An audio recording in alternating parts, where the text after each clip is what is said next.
18 guests. Okay, here we go. 11:05. And we're going to be starting in 3, 2, 1. And welcome, everyone, to the first ever Opioid Crisis Working Group webinar brought to you by Starb Health. I'm your host, Kevin Edwards of Real Leaders Magazine and the Real Leaders Podcast. And alongside me today, we have 7 panelists consisting of entrepreneurs and seasoned professionals who will be introducing, discussing, and debating the pain points of the opioid epidemic and where solutions fall within the continuum of care. But first, please welcome the shepherd of the Opioid Crisis Working Group, Jim Iverson, to provide more context about this organization's background, purpose, and vision. Jim. Thank you, Kevin. And a big thanks to all the members of Real Leaders for your commitment and support for shining the light on solutions to end the opioid epidemic. We have an incredible lineup of panelists brought together by Startup Health's moonshot to end addiction and the opioid epidemic. The Opioid Crisis Working Group is built on a commitment of collaboration. Our mission is to develop an evidence-based, end-to-end solution that will bring an end to addiction by focusing on the whole person. Spread out over the addiction continuum of care, this uniquely qualified group of entrepreneurs is focused on bringing solutions forward based on biology, pharmacology, psychology, and sociology. Armed with the latest technology, our goal is to identify the social determinants of health as they relate to the opioid epidemic and build to share best practices, allowing us to move from the current stage of awareness to a stage of evidence-based meaningful impact. We believe our efforts will save lives. An example of our collaborative efforts working is a pilot study that members of the group have proposed for a digital health application at a medication-assisted treatment outpatient facility. We believe the digital app will increase patient enrollment, reduce patient turnover, and help move patients from addiction therapy to expanded mental health therapy. In this time of crisis, it is an honor for me to introduce the Opioid Crisis Working Group for this panel discussion. Kevin, I hand it back to you to lead this engaging and important discussion. Well, thank you, Jim. And thank you, lucky viewers, for being with us today. And before introductions, I'd like to mention that at any point throughout this discussion, you may ask questions to our panelists that I will gladly read at the end of this webinar. We want to make sure our tech is working today. So everyone, I want you to please send me a yes, a Y-E-S in the chat box if you understand. Okay, we got a yes coming in. Thank you, Mike. So I want to make sure everyone's tech is working today. I want to make sure everyone's asking questions today. Thank you, John. Thank you, Ann. Thank you, Rachel. Thank you, Mr. Williford. Okay. And folks, if at any point in this webinar you have to leave, it will be recorded and later uploaded to Starb Health's and the Real Leaders Magazine YouTube page. Lastly, folks, if you know any other colleagues who would enjoy this discussion, please, by all means, share this webinar link with them. With that being said, it's my pleasure to introduce our first panelist, Bran Newland, co-founder and CEO of Goldfinch Health, who helps companies save money by empowering employees to better navigate surgery and recovery. They do this with an innovative combination of advanced surgical pathways, nurse navigation, and patient engagement technology.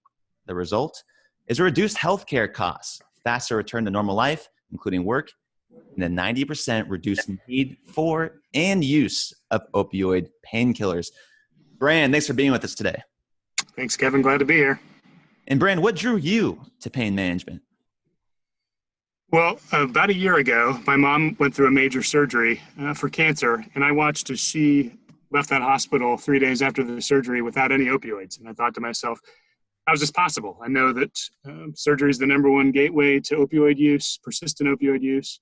90% of patients receive a prescription for opioids after surgery, and on average, they receive 82 dosages. So how is she different?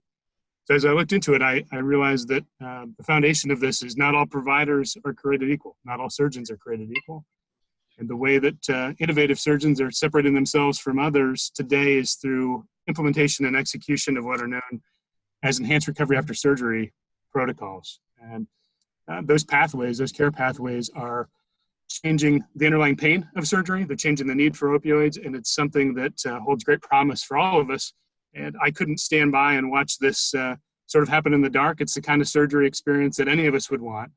And at a time when we have an opioid epidemic, the likes of which we've never seen, it was I felt incumbent upon me and my co-founder to attack this problem. Yeah, and Brian, you're doing a great job of that, as attacking the problem as all of these entrepreneurs today are attacking these problems with innovation and technological innovation to be a major theme of this discussion today. And with the many talented entrepreneurs here today, as well as including our very own Rachel Truman, the founder and CEO of Upside Health. Rachel, thanks for being with us today.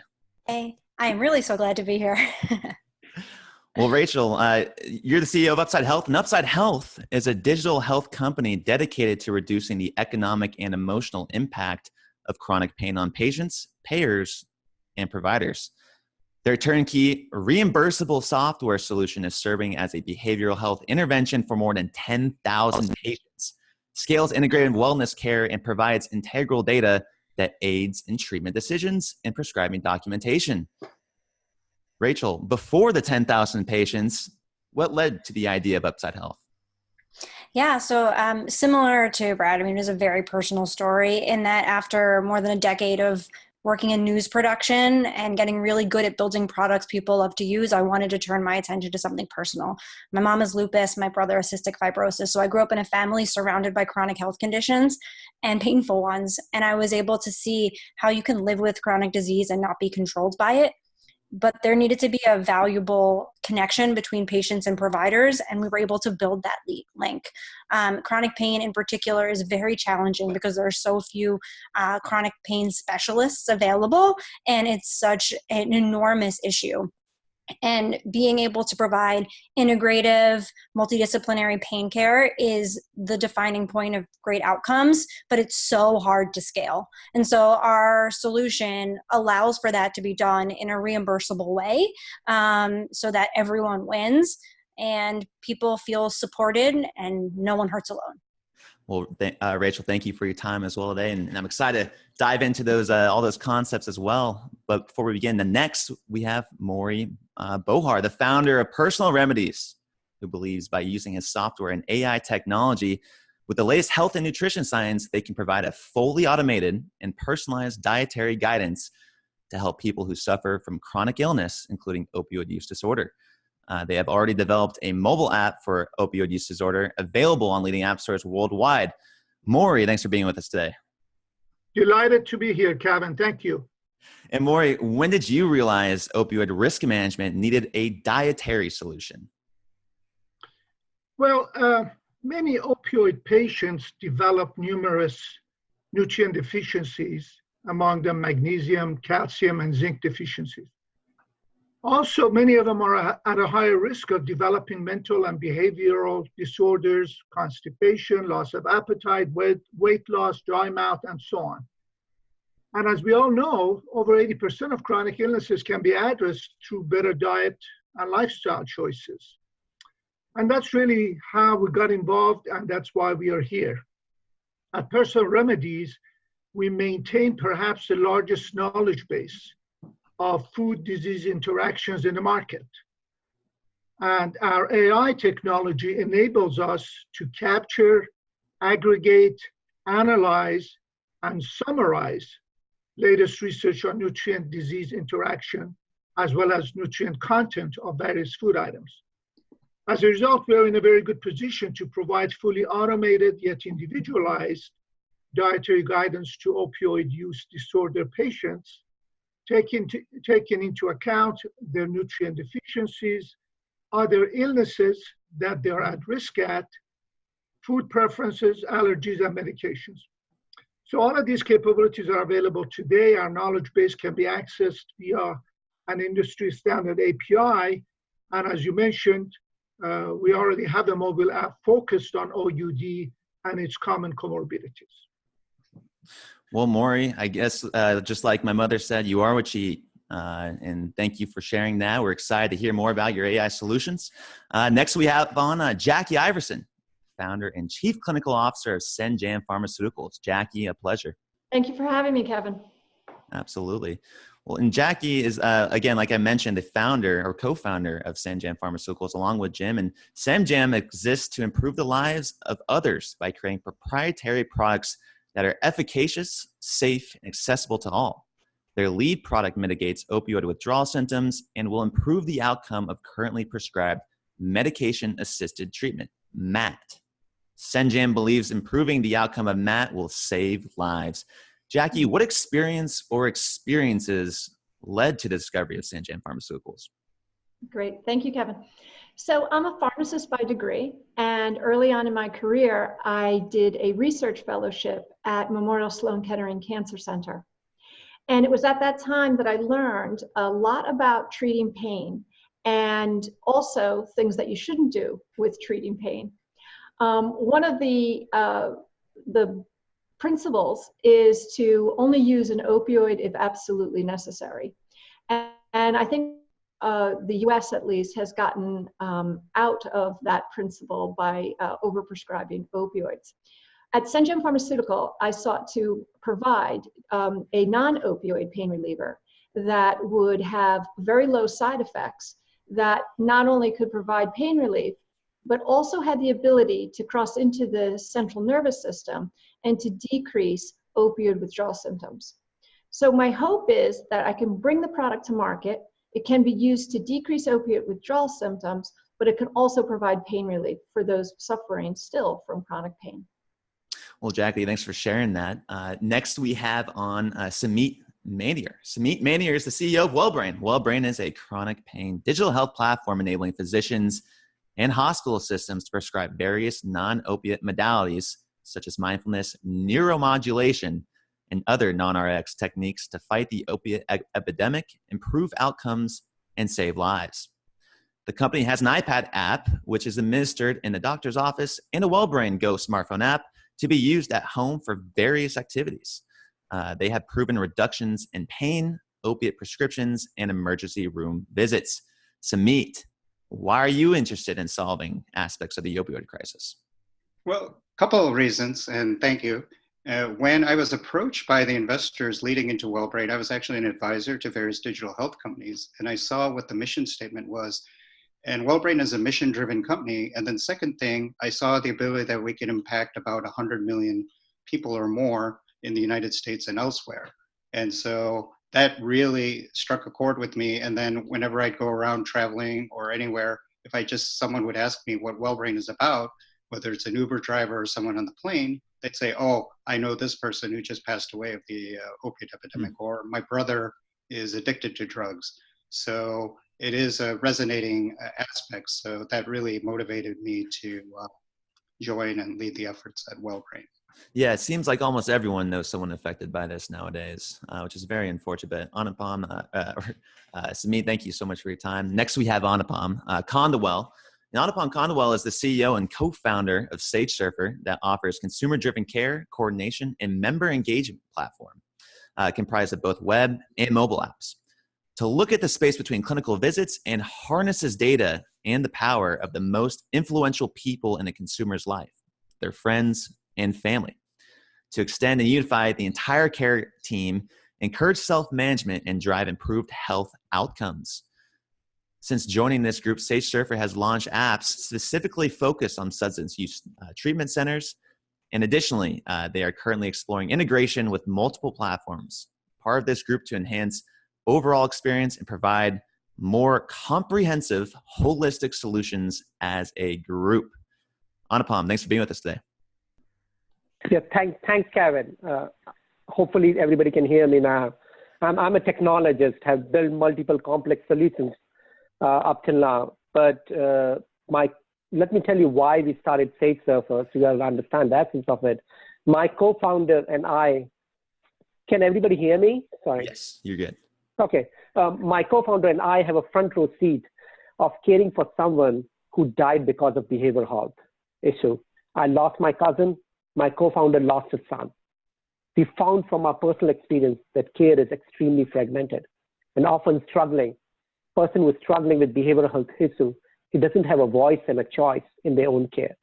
Instead of being distraught after the loss of our loved one and angry with the system, how it failed us, we took our passion and made our mission how we can help as many consumers as possible who are struggling with behavioral health issue.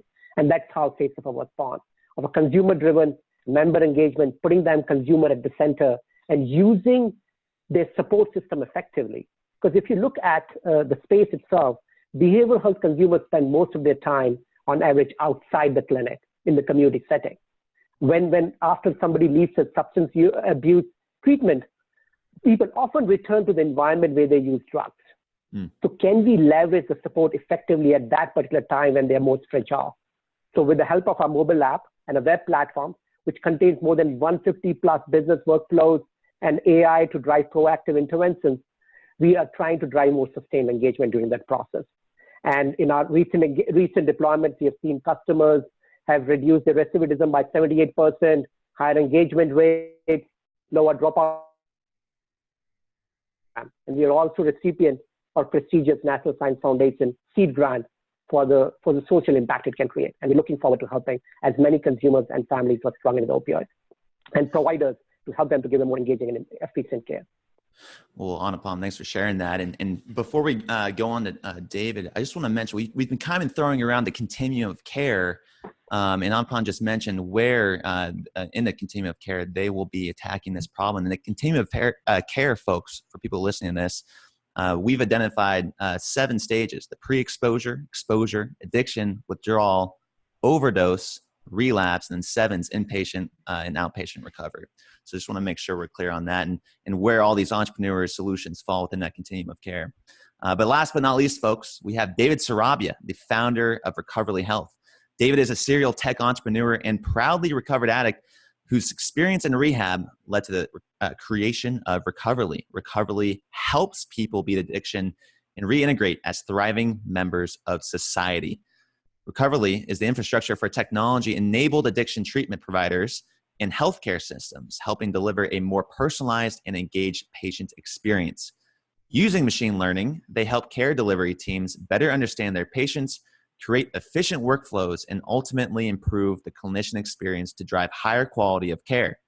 Post-treatment, they monitor and deliver care to the patient, enabling access to AI-driven digital therapeutics, peer support, and telehealth.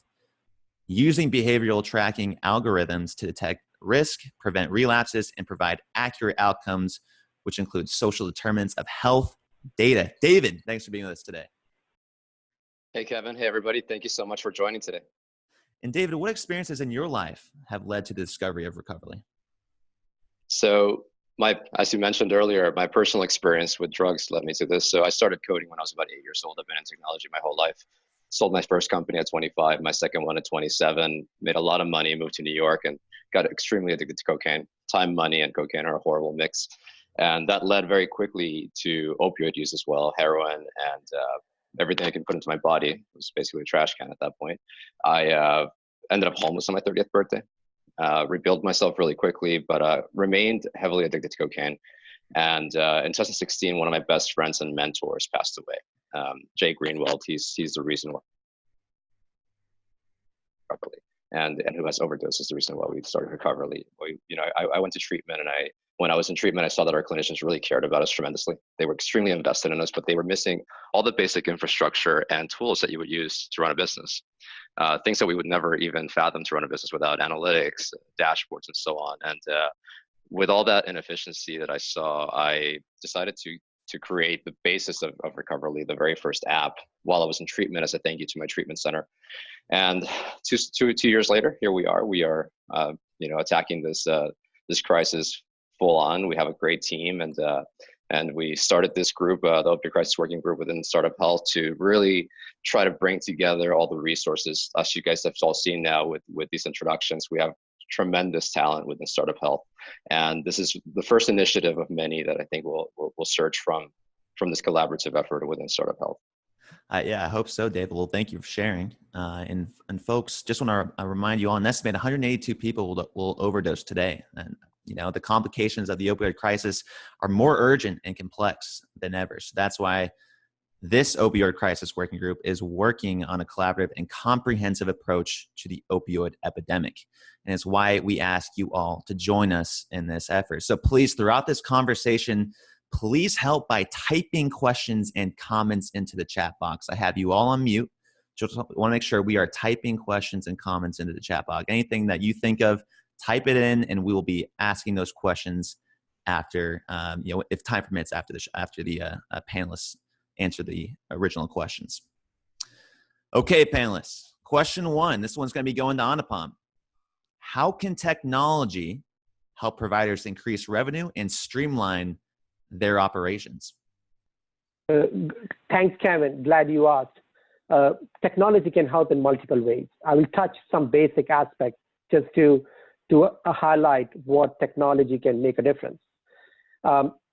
So from our particular perspective, which we are looking at the space between the clinic or others, it can really help to create immersive engagement by using a support system and collect that hidden data or gem of data, which is so valuable for you to find out what is working, what is not working. If a care plan was created, what worked, what did not work? Did you make any changes?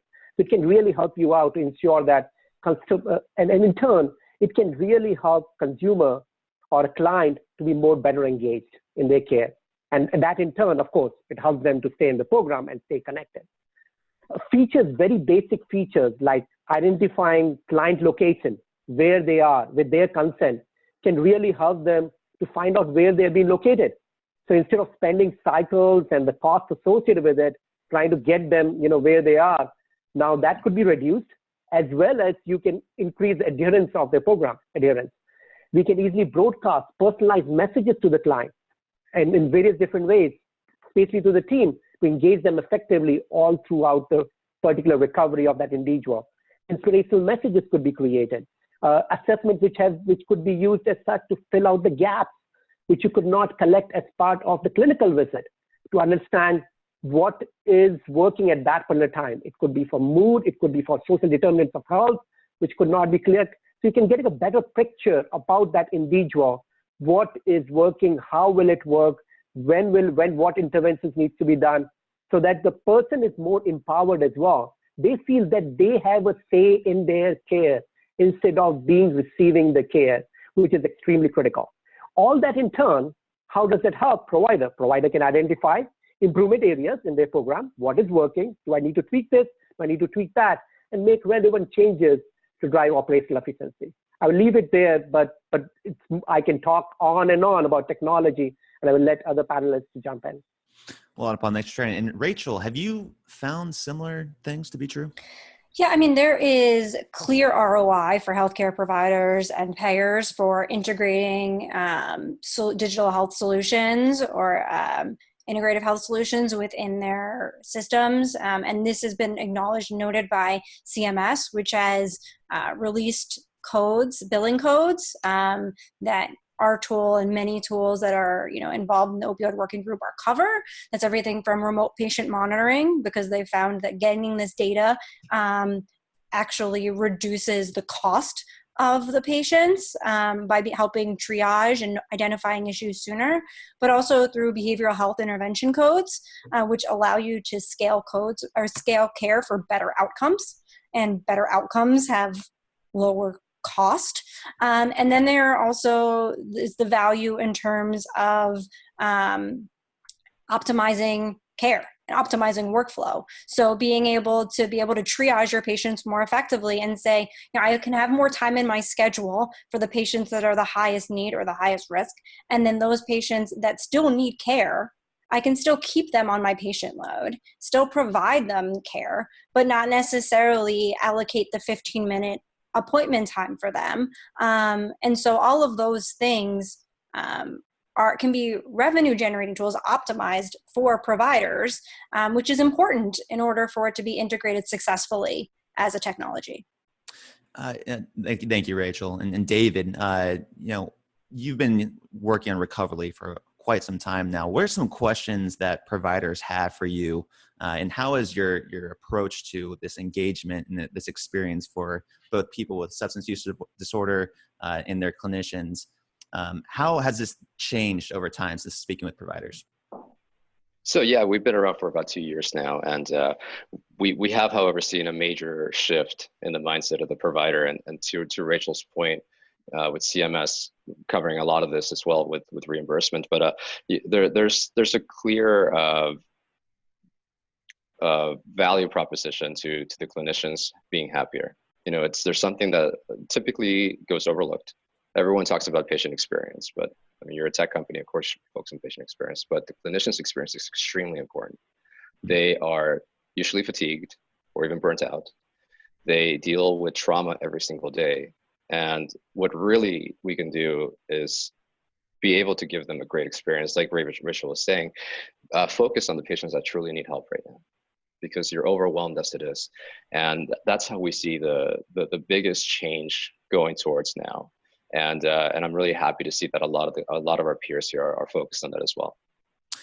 Thanks, David. And Samit, I mentioned it in the description. I'll say it again. WellBrain is a chronic pain digital health platform enabling physicians and hospital systems to prescribe various non-opiate modalities such as mindfulness, neuromodulation, and non-RX techniques. Have you found any difficulties with clinicians or doctors who might not recommend these techniques? And how are you approaching providers and the patient experience as well? Yeah, I would say 3-4 years ago, the 3 co-founding pain physicians of WellBrain, all their colleagues thought they were quacks because they're like, no one wants alternative methods. Everyone just wants a prescription. And how WellBrain grew out is these doctors were like, no, this isn't right because our pain, a large subset of our patients aren't getting better. So we commissioned a 2-year study and used that evidence to show with Buddhist monks in India how they were practicing mindfulness and meditation, and the clinical results were off the charts and equivalent to Western medicine. So they said, let's offer this for our patients. So that became the genesis of this. So initially, yes, we started out with this kind of a Trojan horse solution trying to introduce something. Physicians were open to it, and I'll be frank, as long as, they wanted to treat care, but they also wanted a return on investment. So there are a bunch of diagnostics and CPT codes that we made available that can longitudinally track a patient's anxiety, stress, and all these other components, and such that that's how we started gaining adoption with practices in hospitals. And now, as Rachel and David had alluded to, the CMS has become much more progressive in offering additional types of codes, constant care management, and behavioral health integration, all these other aspects, which we've also incorporated in the app. So it's an iPad app and then a free app to use at home by patients. But as a consequence of this, we're seeing a lot more adoption and a lot more additional revenue streams, because ultimately then the question comes in, how do I make money and how do I make sure I get reimbursed for this? So we've kind of made a win-win win solution, but it's been not an easy journey. It's been some ups and downs. We've worked with the American Medical Association as well to get some of these codes working correctly. And so, yes, I would say initially physicians were skeptical because they haven't seen this type of treatment. Right. Now they're more and more accepting, and now it's kind of the pendulum is switching, like, hey, because of CDC and other mandates saying, I have to discuss other options, especially prior to a surgery, of non-opiate treatments. And many hospital systems and providers aren't equipped with this. So we're helping them provide this avenue for that. And just to stay on that topic of non-opiate treatments, Jackie, why was it so important for you to produce a non-opiate substance that people can take to reduce these withdrawal symptoms? And like, where in the continuum of care should these patients be taking Xulta 05? Great. Thank you, Kevin, for the question. Currently, our standard of care for physicians to treat opioid use disorder is to substitute a longer-acting opioid for the short-acting or the illicit opioid that a patient is continuing to take on a daily basis. There's good reasons to do that, because then it decreases opioid craving, but it also decreases any of the illicit acts that somebody might do in order to obtain drugs. Plus, it also decreases the chance of spreading infection. So it was a good idea, except here you are just replacing one opioid for another. But it also has advantages. I believe that the reason why this has become the mainstay, and it should be used with behavioral therapy, is because there's no alternatives. Currently, there are no alternative agents that can reduce withdrawal symptoms and change the opioid-induced behavioral changes that exist. So there's no choices. There's one drug that was just approved for reducing opioid withdrawal just last year. However, it has a lot of negative heart or hemodynamic effects like fainting, dizziness, hypotension, and plus it's very expensive. So it hasn't really been adapted into the continuum of care or for the treatment of opioid use disorder or opiate withdrawal symptoms.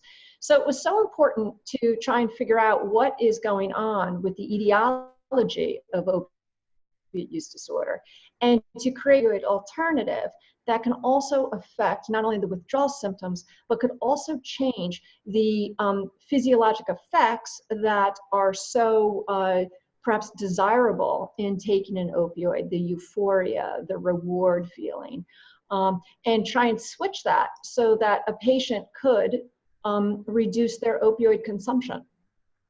Interesting. Jackie, I want to circle back to that a little bit later in terms of why on earth in 2019 there is no remedy for withdrawal symptoms. We'll get back to that and kind of the struggles of getting that on the shelves. But first, let's kind of make this transition. Okay, so the original question was, how can technology help providers increase revenue and streamline their operations? We had a lot of our entrepreneurs talk about how their technology and their innovation is helping not only the patient but also clinician experiences, and kind of how providers have changed their mindsets in these past couple of years. So appreciate you all going on that. The next question I have is for David, actually. And David, a lot of our guests have apps on the phones. Now, app stores have been around for a while, but it may change in the future. How do you see the future of treatment space transforming with the evolution of data-driven tech-enabled providers? It's a great question. So we actually are seeing already a major shift, like I said earlier, and Google with Verily, or actually Alphabet with Verily, recently launched 115, an initiative to create a tech-enabled treatment center, really. They really validated everything we've been doing for the last 2 years. It's very exciting. They're creating what's going to become the model of, hopefully the model of what a tech-enabled treatment center should look like, and how data can be used to truly understand the patient. Because one of the biggest issues is that treatment, and this is, and I hate to say this because providers will be pretty pissed off for me to say this, but they cannot personalize treatment. It's very difficult. It's difficult enough to personalize marketing as a business, you know, and if you're really trying to personalize treatment, you need to use data for that, and you need to have intelligent use of that data as well. So with targeted machine learning, you can truly start to piece together a picture of who this patient is, and truly start to give them the type of interventions that are truly effective for them, like Anupam was alluding to earlier. And that's where things are heading. But the problem is that the infrastructures for this, the actual technology infrastructures, don't exist yet. You know, we're building one of them. Anupam is building another as well, and a lot of other companies are building pieces of this. But again, the fact that not everyone is collaborating is really going to slow down that kind of adoption. And one of the core principles of our group here is that in the next year or two, we would love to have APIs between all of us so that we can create full solutions that can be deployed easily within healthcare systems with very little friction, and hopefully start shifting the mindset of a lot of technology companies out there to stop competing and to start actually working together. Because this is something that is such a massive space. There's a lot of room. And it's very, very important that we all collaborate and do something about this together. And David, real quick for our audience out there, can you explain to them what an API key is? Oh, sorry, not API key, just an API. So it's basically just a bridge between technologies. So for example, with Maury Bahar, we have an API to his nutritional app, and that came about from this group as well. So we are able to provide nutritional information to the patients that are in our platform. Basically, imagine it's like a bridge between two companies, and easily enabling the sharing of data and the transfer of data as well. Got it. Thank you, David. And Brian, I want to kick this one over to you because I think you have a really unique approach in terms of businesses. Well, what is a business? It's full of people, and people some people in businesses have substance use disorder. How is Goldfinch Health taking this on? And what are some of the things that you're finding with the companies you're working with? So Kevin, when it comes to technology and how technology transforms the provider experience, so let's think about surgery. There's the pre-surgical period and the post-surgical period. So prior to surgery, one of the key aspects of setting up a patient for a opioid-free or an opioid-minimized experience is really about expectation setting. It's been said before, and I'll say it here again, that one of the causative factors of the opioid crisis is the sort of creation of pain as the fifth vital sign.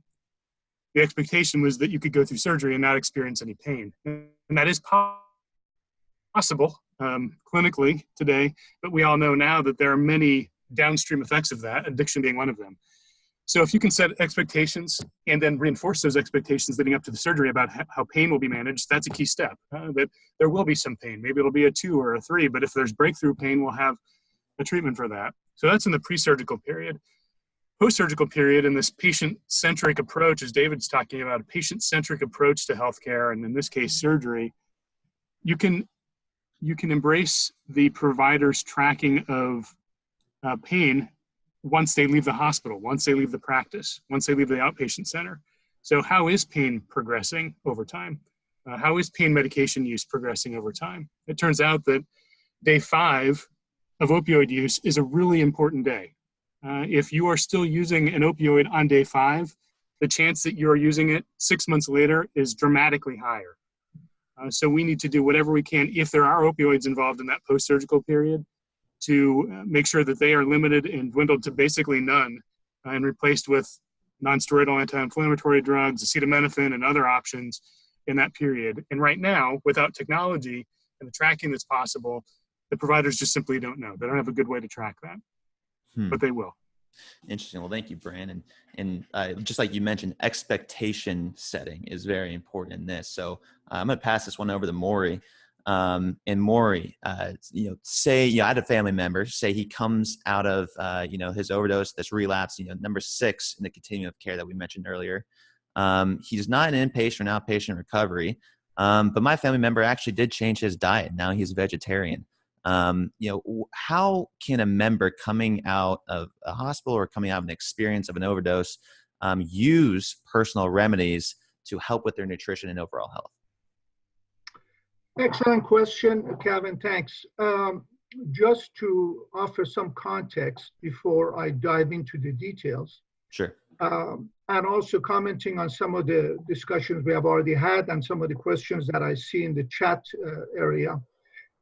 What we have is a good example of use of technology and AI in particular to absorb all kinds of research and findings about food and disease interactions, and using that technology to provide personalized guidance to a patient, taking into account all their health issues and risks.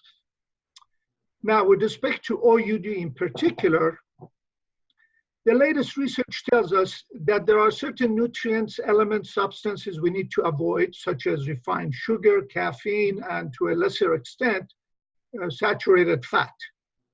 And then there are a number of elements, substances, nutrients that we should consume more of.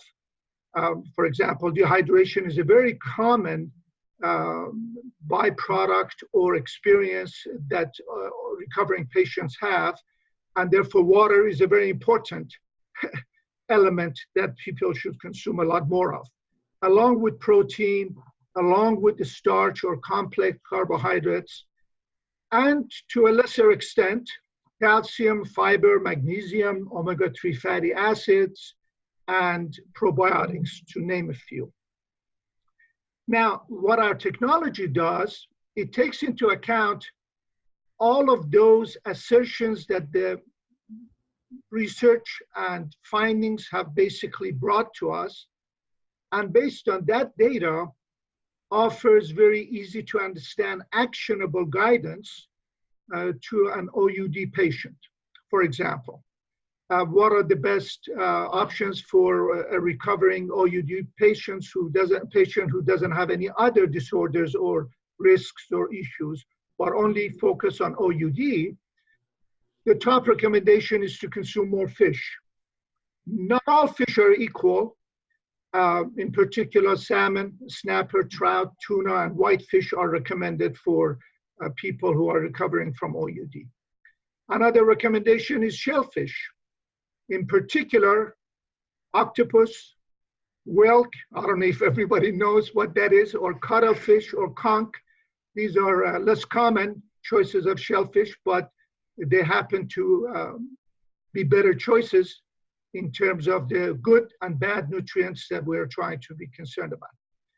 Another one is garlic, which is a miracle kind of food for many disorders. OUD is no exception to that. Another choice that is highly recommended is liver. I know not everybody likes liver, but nevertheless, beef liver, veal, pork, turkey, lamb livers, all of these are rich in those nutrients that are critical to a recovering OUD patient and are void of or have less of those elements and substances and nutrients that we are supposed to avoid.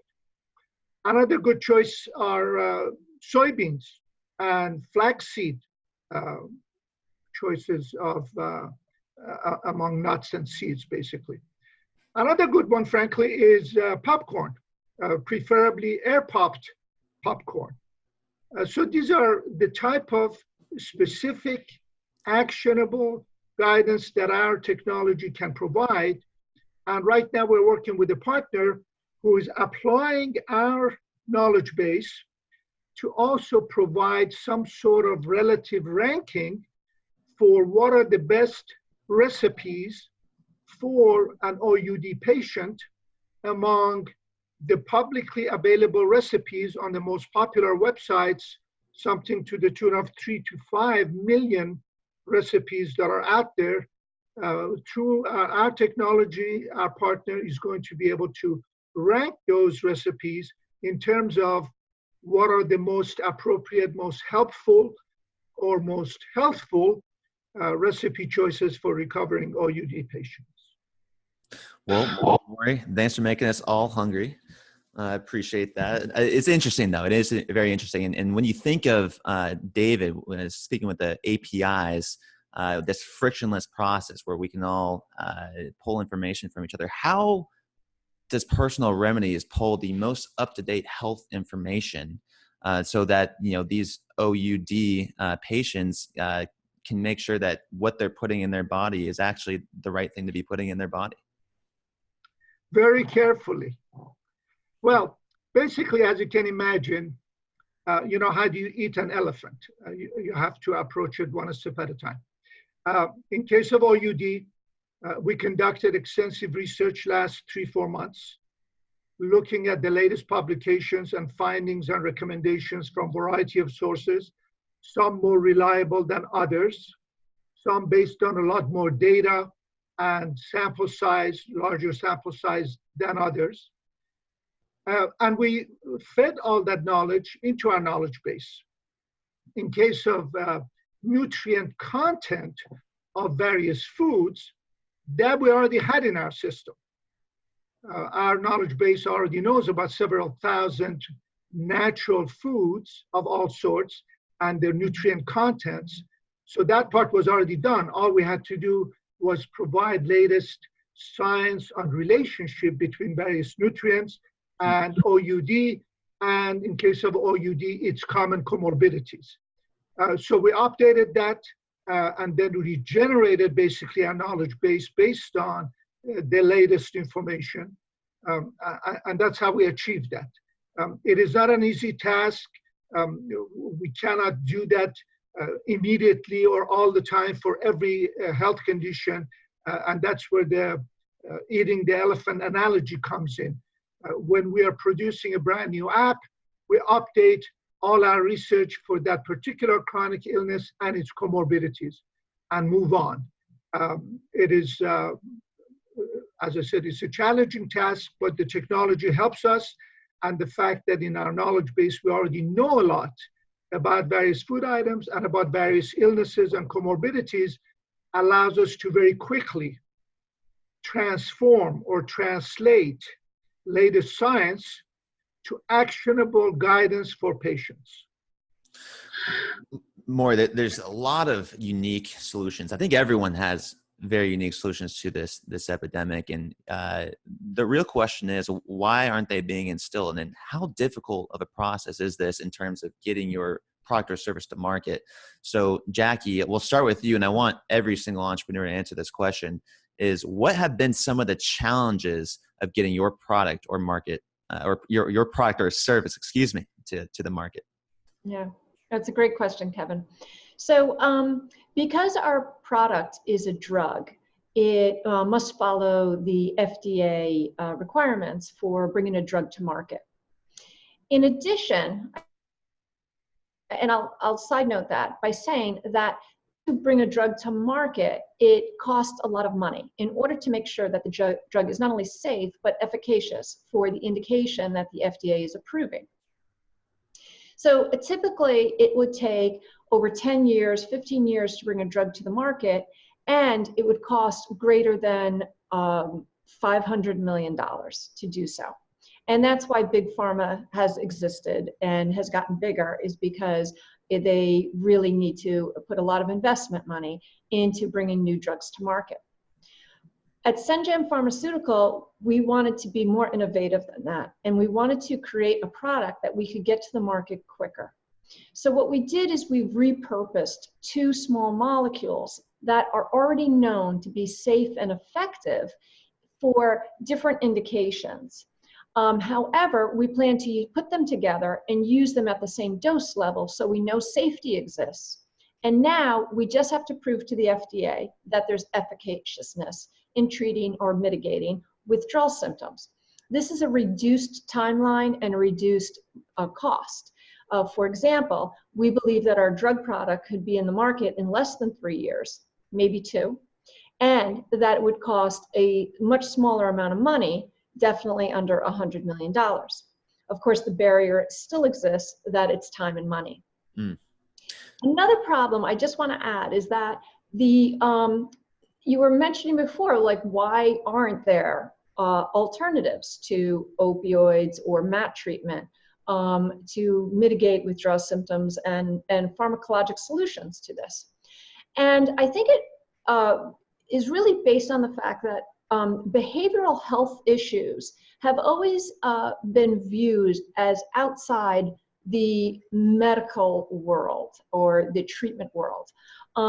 They are just not given the amount of attention and the financing and the research that's really required.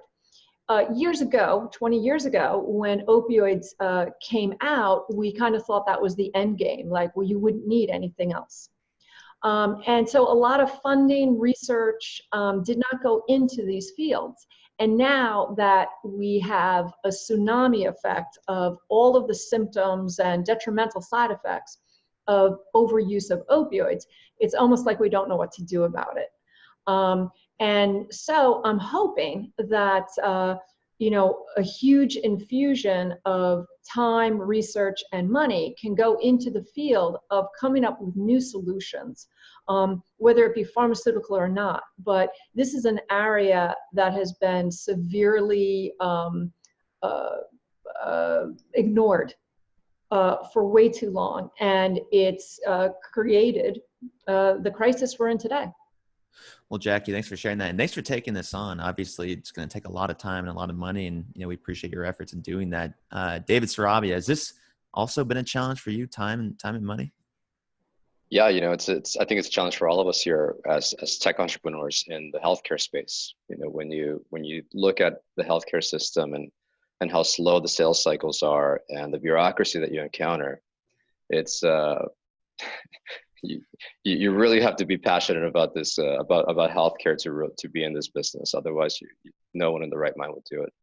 There's easier ways to make money. However, that being said, I think there needs to be a bigger shift towards speeding up adoption of technology. I think that one healthcare system that we're working with, a major one, a $9 billion a year healthcare system, behavioral healthcare system that is, just launched an innovation lab. And they've been working on this for the last 6 months or 8 months, where they have figured out the governance structure needed to go through compliance, legal, ethics, and so on, so that any healthcare technology that wants to participate in that healthcare system can have a speedier sales cycle that can potentially cut down a year, if not more, of what it would normally take. And I love that they're doing this, and I hope that that's going to be the future of a lot of these providers, especially larger healthcare systems, that can do this very simply. And as they see that smaller companies that are very nimble and can move fast and have a lot more innovation happening than they can do, they'll start. I think they'll start to see that it's very, very helpful to create these kind of labs or create these kind of processes that can help provide technology providers to go through this. Yeah, well, thanks, David. And Brian, I want to pass this to you as well. How has a group like the Opioid Crisis Working Group, is something like this and the people watching this and their networks, is this speeding up that process? Is it speeding up this time and hopefully bringing in some dollars as well? Yeah, I think so. I hope so. This is a starting point for us as a group in bringing, as an audience member, I'm sure you could tell, a wide array of solutions throughout the continuum, as we've talked about today, to an area that really needs solutions. The best that we have today is, is sort of grin and bear it. If you're truly afraid of opioids, you grin and bear it and accept the pain. And or if you're on the back end of it in an addiction situation already, the solutions aren't great there. There's need for solutions across the entire continuum of care, prevention all the way through treatment. And we think that now's the time to link arms with a group of innovators, entrepreneurs who are willing to go out there and stick your chin out and fight some of the battles necessary to disrupt healthcare, because as we all know, there are going to be some battles, but we think this is the best way to get change done, working together. Absolutely. And Samit, you've ran a couple other businesses as well. Is this one any different than the other ones that you've run in the past? And how so? You're on mute. I'm gonna get you off mute really quick. There you go. Hi, everyone. Yes, I've successfully ran B2B and B2C businesses, and I'll try to answer some of these questions on the side as well. I would say digital health has been the longest runway a startup needs to take off. As David alluded to earlier, you need to satisfy various different constituents.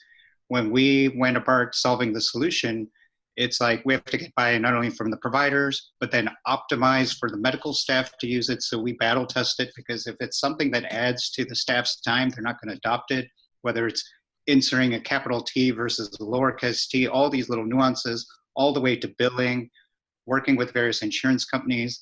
I would answer on a quick side note, like with constant care management, across the spectrum, we haven't seen any issues with payers reimbursing on CCM as mandated by the CMS across the country. Other types of codes, we have headaches. It's different by state or region by region. But getting back to the crux of the question, like, yes, digital health has been a much more longer takeoff speed. We have the solution, but it's more the bureaucracy of how do you get integrated? How do you get buy-in?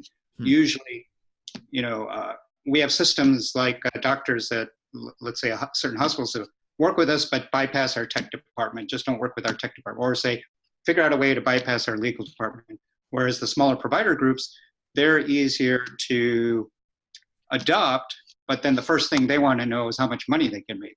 So you have to satisfy all these equations while being a digital healthcare startup. So in comparison to other businesses, we've grown much slower than other industries and verticals. But I would say it's probably taking 2 to 3 times longer. So if you get to $1 million or 10 million in revenues, it's taking 2 to 3 times longer in the digital health space. And I'll just leave with this one comment.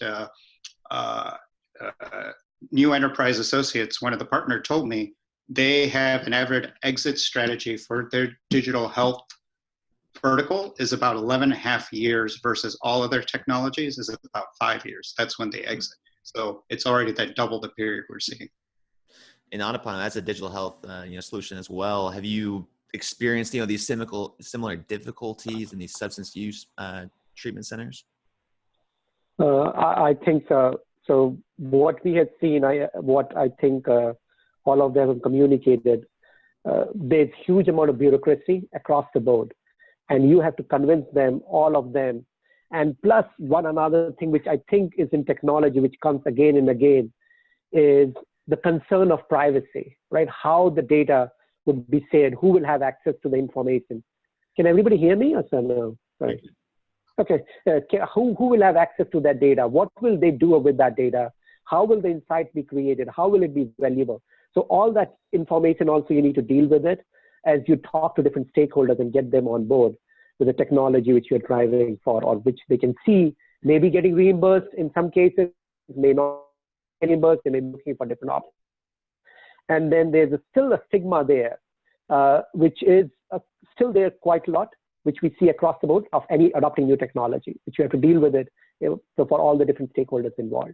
And the cultural relevancy aspect of it as well, which is extremely important because you need to be immersed into their workflows. Well, Anupam, thank you for that. And before we go to Maury, audience out there, folks, thank you so much for your questions today. Maury's going to answer this last question, and please, while he's answering it, write down some questions in the chat box. We've already got some great ones coming in. Mike, I'm going to ask yours first. But before we get to that, Maury, problems with personal remedies being implemented, problems with it taking off, App Store, give it to us. Well, I certainly share the same concerns and issues that other panelists mentioned.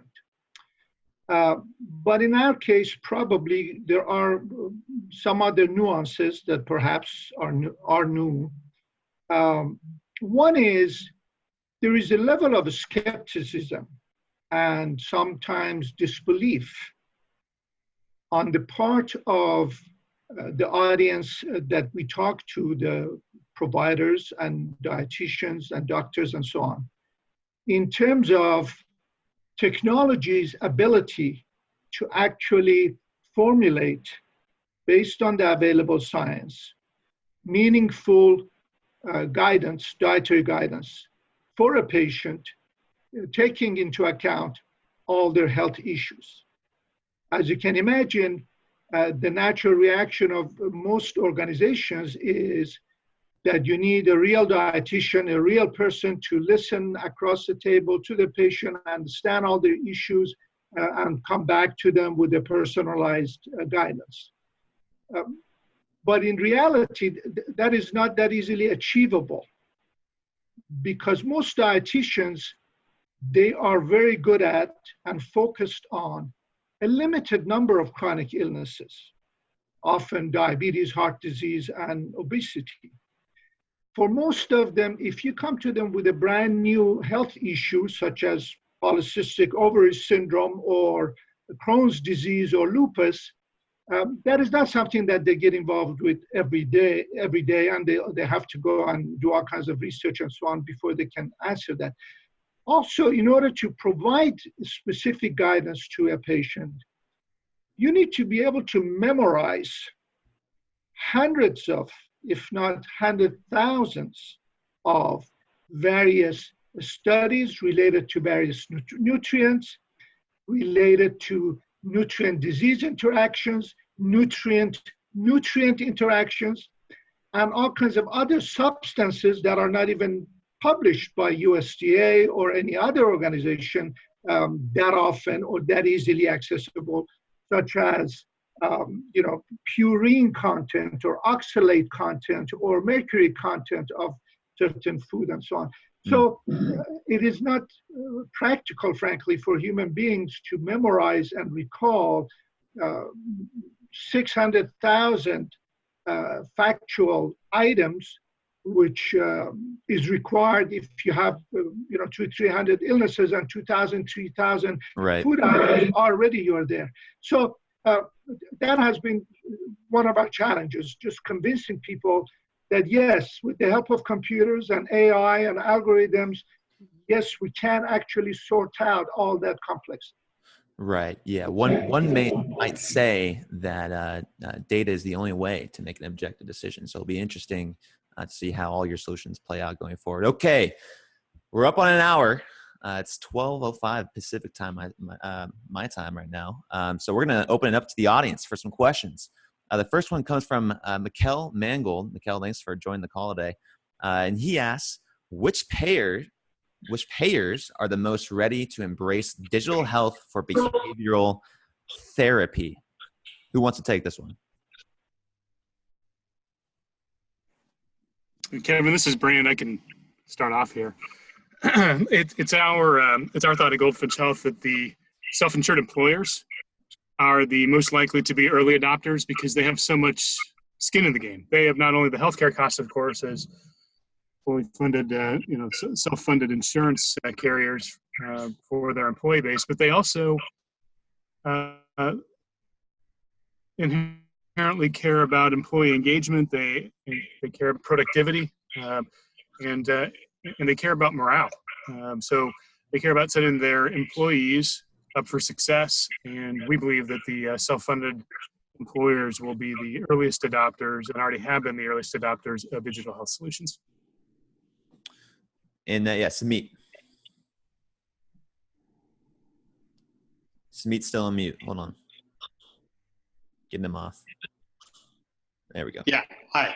I might add, I concur with what Brand is saying, but with respect to what we're seeing with respect to the big insurers and Medicare, because we're working with largely those set of codes, some of the codes we see literally no issue across the country, especially when it comes to constant care management. There's some other types of codes, particularly this one called 96127, which works with site clearance and what have you not.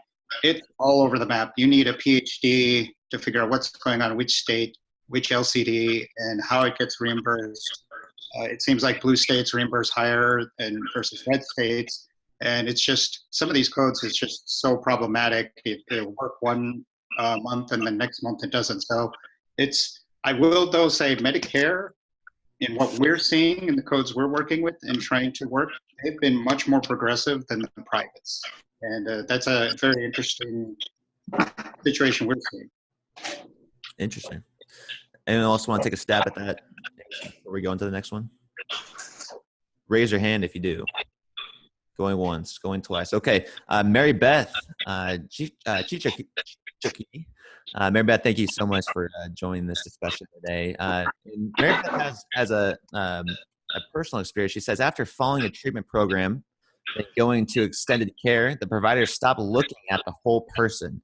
They're forced back into society, forced to get a job before mentally ready. Then once triggers start, they're unable to deal with the triggers when they relapse. Mental health care is not readily available, and many psychiatric health professionals won't take some insurance. How do we fix this issue? Big open discussion, and we're going to pass this one over to let's pass this one to Anupam. Yeah, this is a challenge, especially when you go to in the mental health care side to therapists or private clinics. They don't accept, without an insurance. You have to privately pay for it. So what we are seeing currently as we speak at present is two important trends, at least in our case. One is if they are very small providers, which are small ones, entities, they still resort to private insurance if they accept insurance, or mostly privately paid. But if you start going up and up, little bit up, where the consortium is there, they are looking at solutions and also looking at digital solutions in some cases. And I am happy to provide more details offline, where they're looking at digital solutions where it can augment the care which they are delivering. It may be for telehealth services they're offering. It may be for the in-person consultations they're doing, and they're looking at that as an extension of care or a provider extension care using digital health. Some of those in early stages. Anupam, thank you for that. And I just want to make the transition really quick to another great question from Mikkel. And David, I'm going to pass this one to you because we were speaking on how tech will play a role in future generations. And Mikkel asks, will these digital health apps be used for all generations? Especially with these applications and phone apps and maneuvering these things. Almost all the costs are in Medicare population. Will the seniors use this app? How do you see solving this interesting fact? Will payers work with startups targeting millennials and young people under 40 years old? So that's a great question. And, it boils down to usability really. And, when we build anything, I always say that if it's too complicated for my mother, it's too complicated for anyone. So it's really up to the companies to really do great usability testing and simplify things. However, that being said, there's a major adoption of technology with the senior population. I mean, I know my parents, for example, use Facebook more than I do. And it's there's a major shift now where seniors are using technology much more than they used to. And that's a great thing. And there's also, at the same time, a completely overlooked population that is extremely addicted to opioids, and that's the senior population. And oftentimes they're not identified.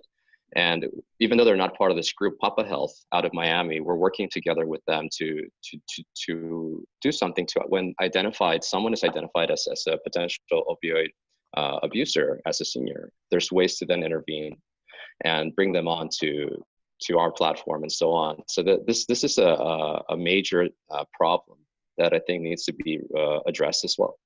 But it's truly going to boil down to, number one, usability of your app as you're building something to be very, very simple for people that are older, as well as making it relevant to them. Again, goes back to personalization. You're not going to give someone that's a senior the same thing that you're going to give a millennial. And that's what I mean by personalizing content and using data to truly understand that person and try to make it as unique as they are. Thanks for sharing. Maury. I can also offer a little bit of data on with respect to that question. We have 41 apps. The most downloaded app among the 41 is aimed at the 50 plus population. Now, the fact that that is a free app may have something to do with it, but clearly there are a lot of people 50 plus that are looking at these apps and are, as David mentioned, are adopting the technology for their benefit. Got it. Thank you, Maury. And anyone else with an app to meet? Yes. So can I jump as well? You're good. Yep. If I can. So our first deployment happened to be a county system where we developed our product, and where we had age group of people from age group of 6 to 80 years old. 6 were through their families and all. And what we saw up there, that the trajectory of usage of the app was very similar to of the seniors, or the adult population was very similar to other populations. So I echo the comment which Maury and David just made, that there's a huge stickiness of the app, provided you are able to personalize them and make it feel like it's their app. Right, got it. More personalized. Yeah, and Samit, you also are developing an app. What are your thoughts on this? Yeah, we've had almost similar age range as Anupam explained. We've had the oldest woman, age 88, use it. And then we have some programs for preventative, like chronic pain, or like children with sickle cell anemia, even some programs where hospitals want to administer less epidurals for pregnant women, pre-pregnancy. So we've seen use across the board. One thing that is challenging is hospitals with poor Wi-Fi systems, and we still find about 15 to 18% of the population across the country, believe it or not, don't have any smartphones. So how do we incorporate that? So that's another challenge that comes in. And then as far as payers, someone asked the question, are payers willing to work with startups? They've come back to us, they've expressed strong interest. We have data on 30,000 patients. They want to see data on 50 to 70 to 100,000 patients before payers can work directly with someone like us. Maybe some of the other companies have different experiences, but that's directly been told by the investee arms of the Blues or Humana Health and what have you not. So we're getting there. So, but we've seen actual, 14% reduction in opiate prescriptions in the electronic health records. If people practice mindfulness as little as 3 to 5 times a week for 7 to 10 minutes a day. So they're even happy, even if it's a 1 to 2%, they just want to see a little more broader data set. So yeah, answering 2 questions at once. Yeah, thanks to me. Appreciate that. I feel like that question is answered pretty well. And so thank you for your time. Mikkel, thank you for the question. And this will be the last question today, folks. Also, if you have any other questions, please reach out to our group, and you can email myself at kevin@real-leaders.com. You can email me your questions, and we can hopefully provide an answer for you there, as well as Jim Iverson, as well at jiverson@send-jam.com. And so this will be the last question of the day, and then we'll wrap it up, tell you all a little bit of a place where you can go to follow these oncoming events and these discussions, and even join the community. So to wrap this question up, Jim asked, and this was for you, Jackie, can you share with the audience the constellation of cascading symptoms that occur with opioid withdrawal and how you are treating them?